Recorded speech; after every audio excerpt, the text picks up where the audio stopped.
Kalau video ini dimuat naik oleh admin di Kuala Lumpur, berarti disahkan kami telah pun ditahan oleh pihak musuh dalam perjalanan kami untuk menembusi zon merah dan sampai ke pantai Gaza. Ini adalah percubaan yang ke-37 Freedom Flotilla, cuma kali ini dinamakan sebagai Sumut Global Flotilla. Dan kami bangga kerana usaha ini telah menerima banyak respon daripada masyarakat antarabangsa juga tuan-tuan di Malaysia yang mengikuti perkembangan daripada semua mereka yang menabur jasa untuk menyebarkan berita perjalanan Sumut dan mengangkat kembali kisah Palestin yang dilupakan setelah hampir 2 tahun. 7 Oktober 2025 kegenap 2 tahun Gaza dijajah.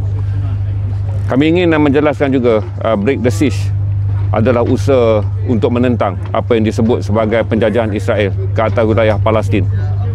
Berarti Break the Siege adalah memastikan bekalan kemanusiaan dapat dilaksanakan dengan tindakan pragmatis 53 kapal Global Sumut Flotilla merentas zon larangan Israel sampai ke Gaza.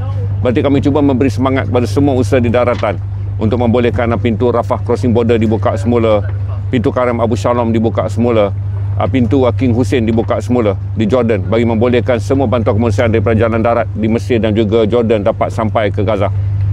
Ini adalah satu usaha kecil di tengah-tengah perjuangan kita semua yang tak akan pernah berhenti demi Gaza. Dan ini rakaman yang barangkali yang terakhir dapat saya rakam secara sempurna untuk rakan-rakan di Malaysia, dan terima kasih pada semua yang berdoa. Dan lebih penting, usaha kami adalah untuk Gaza, usaha tuan-tuan juga adalah untuk Gaza, dan semua usaha 500 pelayar di atas 53 kapal ini adalah untuk kepentingan Gaza. Assalamualaikum warahmatullahi wabarakatuh.